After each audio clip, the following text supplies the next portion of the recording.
All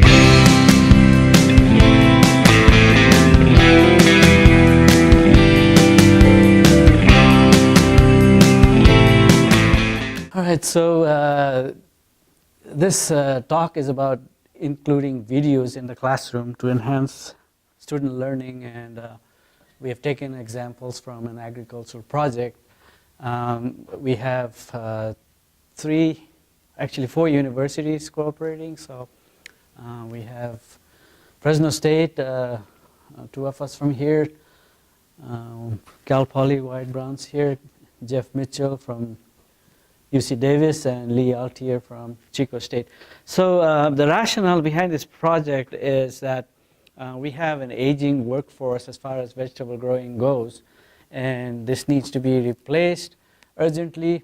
And one of the reasons is that not too many people were going into agricultural sciences in the past few years, but that's kind of changed. Our enrollments are increasing again. And now these folks who are going to be coming out of the schools need better training, and we'll see why. So we in California, there are like 4 schools that are within the CSU system that are teaching agricultural sciences, and within the UC system, I think there are 3, if I'm not mistaken, that are also involved in agricultural sciences. So we have a critical role to play here, and the issue here is that the future workforce, or the workforce coming out of the schools, are going to need integrative skills. So it's not just about production practices, but it's a lot to do with integrating economics, social aspects, social dimensions, environmental dimensions, in essence, to develop a sustainable agroecosystem. So it's not business as usual as farming was before. But on the other side, we have students that are entering the ag science program in our universities who are coming from non-ag families. Traditionally used to be from farm families who understood the system more than those that are entering the schools now. So that's also a challenge. And on the other hand, the issue of labor shortages in these vegetable production systems is a pretty substantial issue. And so we have to be moving from these sorts of systems, and our textbooks are mainly designed to address that kind of a production practice that was in place before. And now we have the industry moving to all kinds of different technologies which we are not being able to teach in the classroom. And this is, for example, an electric tractor that's already being used in some of these production systems. And similarly, there are other technologies like this one here, which is a vision-guided robotic cultivator that's being used. So these things that are already out there in the industry, our students are behind when they rely on just textbooks to learn about farming. So we need to train these students that are now in these programs to be ready to integrate into these new farming practices. So these sorts of examples are not available in textbooks, and just still photos are not adequate to convey the message that they are supposed to learn about.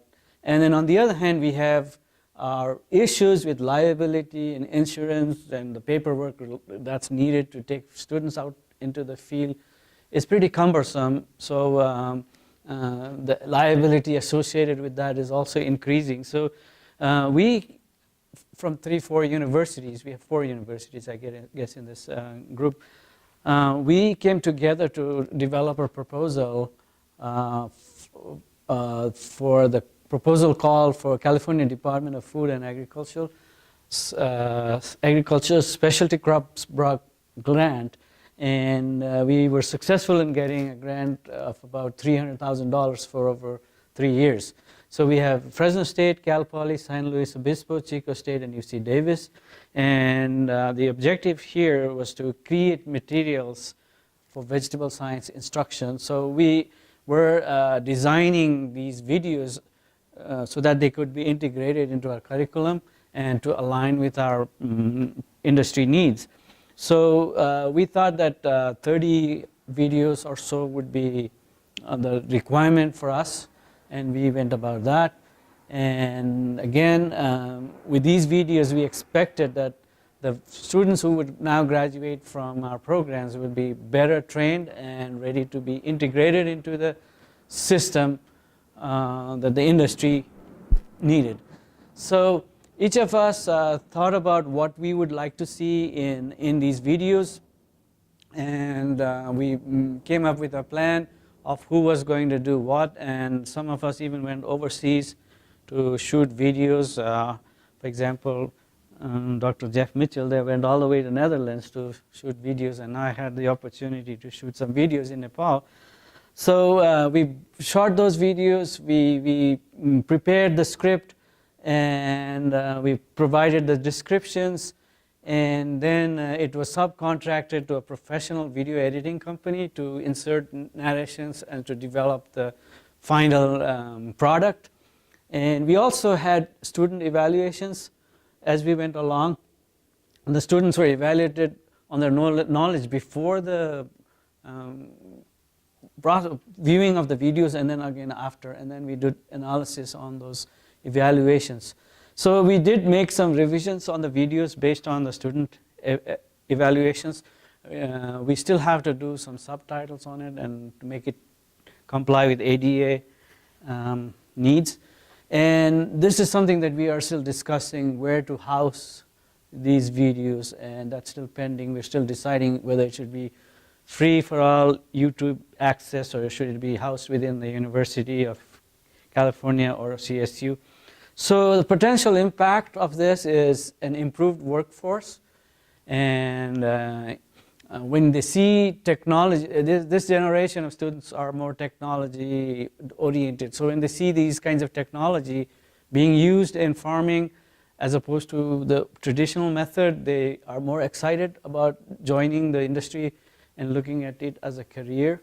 And we see that about 400 students at these 4 campuses, as well as community colleges, will benefit from these videos, and not only the students but also growers and other agencies involved in vegetable production will also benefit from these videos.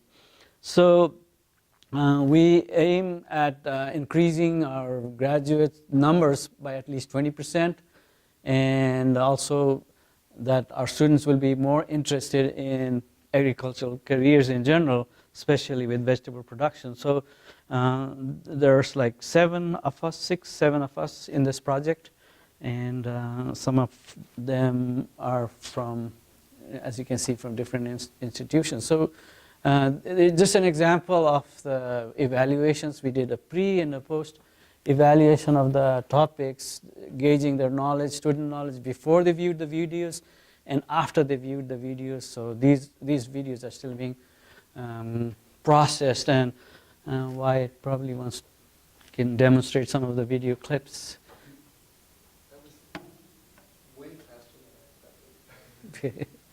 So I'm Wyatt Brown. I'm from Cal Poly San Luis Obispo, and these are just some representative clips. And these are rough clips. These are not taken out of the finished videos. This was actually what I sent to the videographers.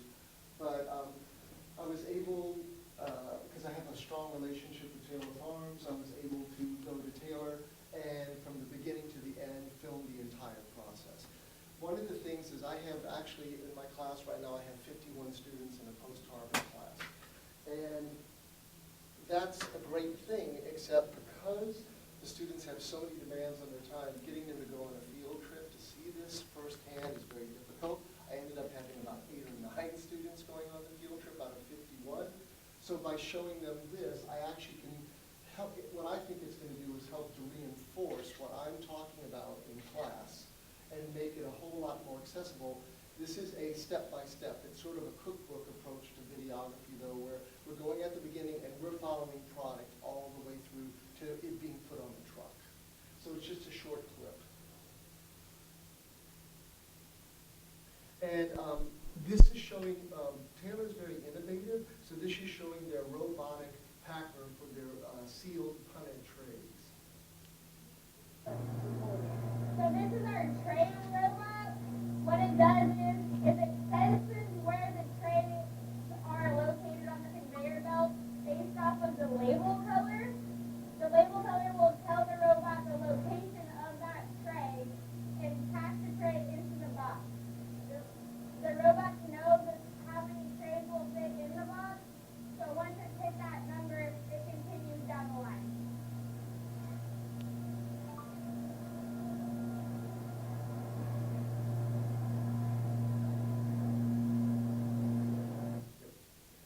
just wanted to say that one reason I am so glad I could do this, students who go on this field trip, they love seeing this, the robotics. That's technical. That's not hose in the field. Taylor, one reason when I approached them about filming, I said this would be a great vehicle to entice students to want to work for you. So Bruce Church, who owns the company, gave me carte blanche. He said I could film any. Normally when you go to these, they don't let you bring in a camera or anything. I was able to film anything that I wanted in there and put it in. All they wanted to do was to look at the final product to say there's nothing here that concerns us, which I don't expect.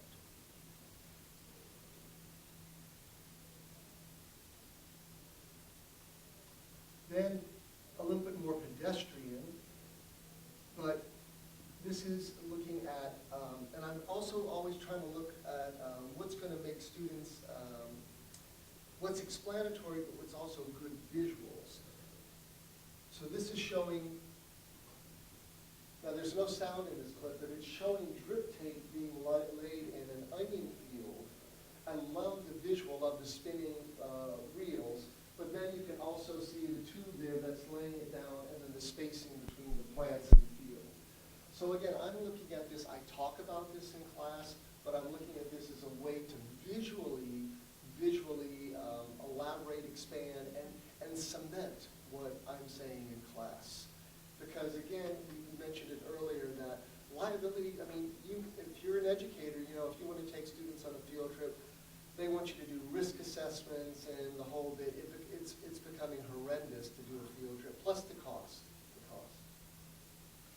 Now our friend Lee Altier at Chico State, his clips are a little bit different than mine. I was looking at straight vegetable production videos. He's looking at more innovative, and also vegetables as therapy. Healing through vegetables. Now, this is a very large clip, so what I'm going to do is I have to, he wants me to show just a minute segment from each clip. So when we start the aquaponics, there we go.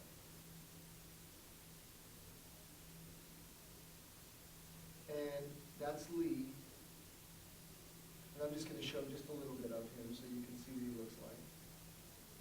I'm Lee Altier, horticulturist at Chico State University. This is our new aquaponics system. It's been in the works for about a year now, built by a team of engineering students from the campus. This was an old greenhouse, but it was unused for some time. We recovered it, put in a new heating and cooling system, and the engineering students got to work in installing pipes and tanks to make it a functional system for growing plants and fish.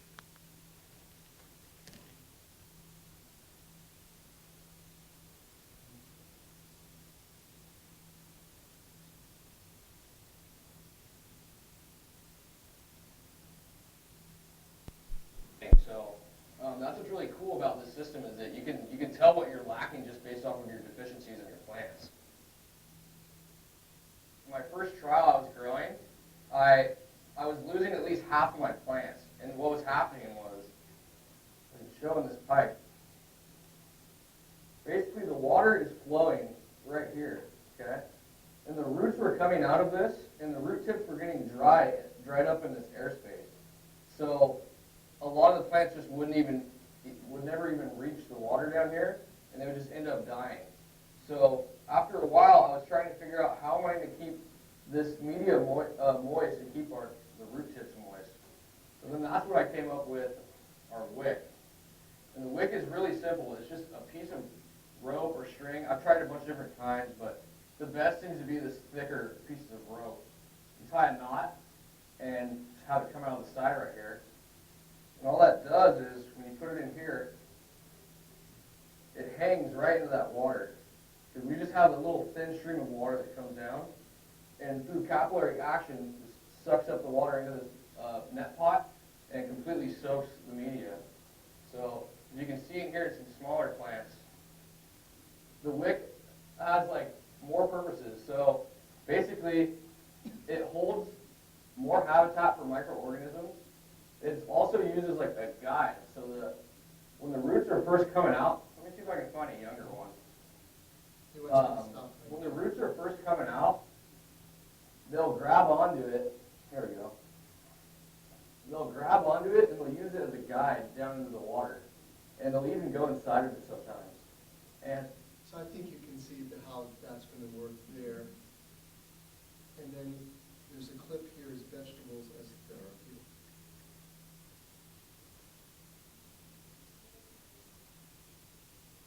We're going to go to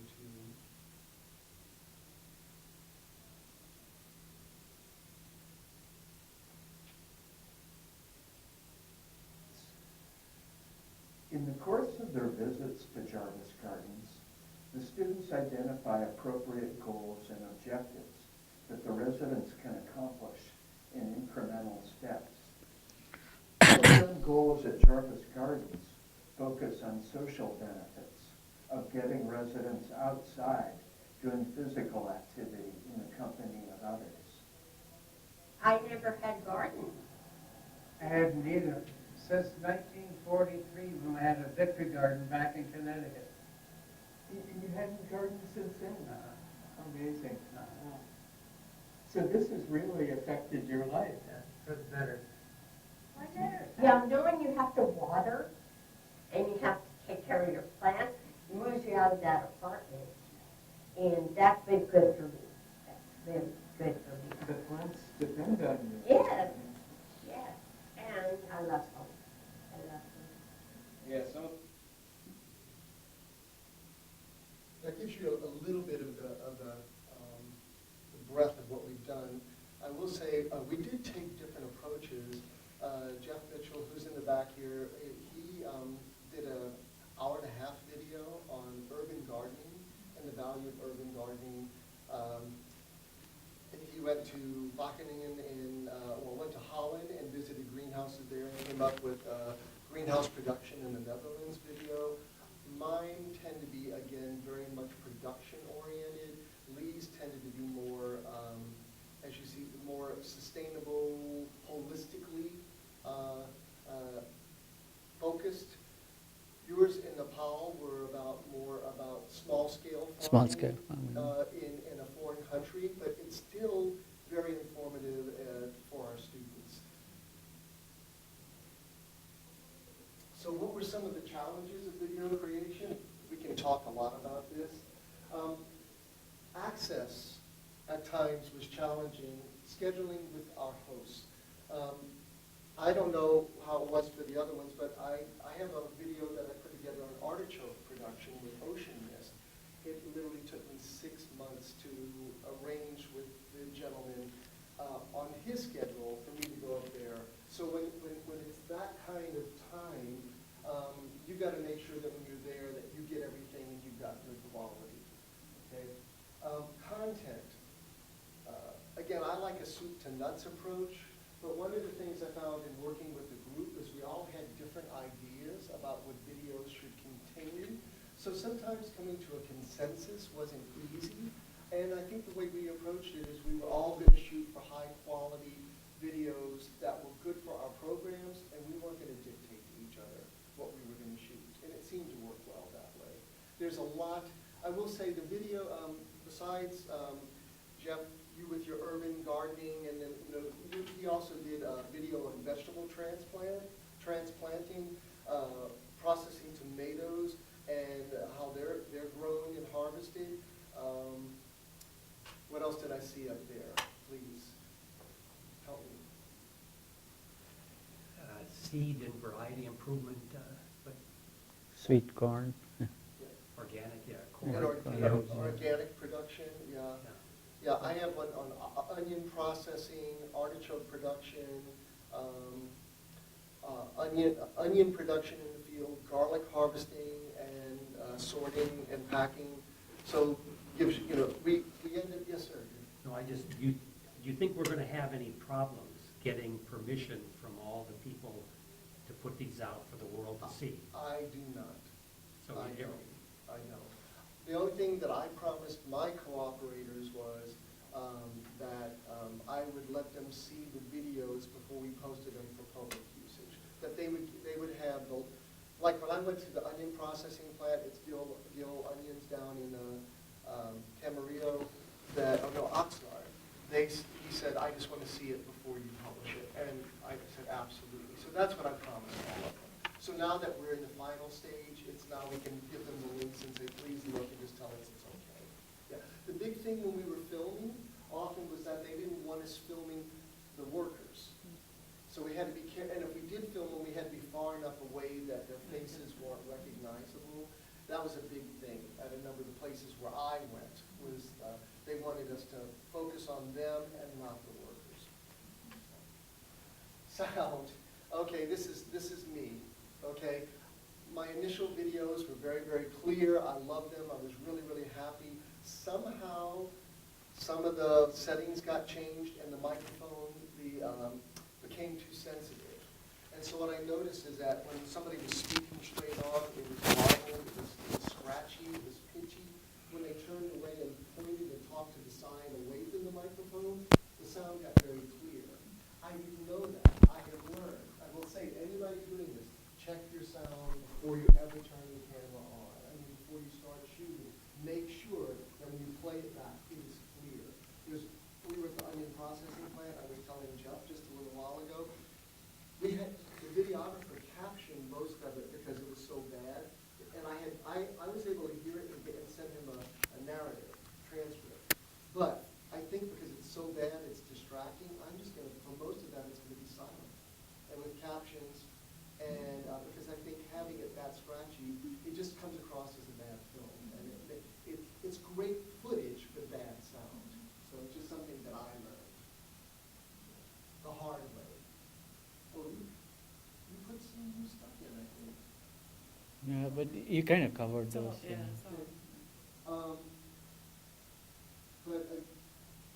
So again, the organization, so we do a bunch of clips, you have to go back there, and it takes time to go through. I had to look at every single clip and decide which part of the clip I was going to use, and then how, in what order they were going to be stitched together. That's very time consuming.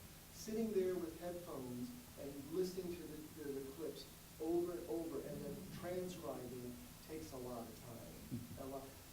The shooting is fun. The putting together is tedious. It really is tedious, I have to say. Reshoots weren't always possible because of access, and schedule. So sometimes you had to go with what you had. And especially when you were in a timeline for a grant, by the time I had shot the video for the artichokes and it was being put together, the grant time is running out. Therefore, you don't have time to go back and reshoot. It's problematic. Jeff, compliances, complying with state regulations, federal regulations about privacy, about human subjects, etc. That's taking time right now to final clearances. You help me with the hosting site. Did you put that one in? Yeah, I already said that. yeah, I mentioned that we're not sure where we want to host it, so. Great. And then also, we're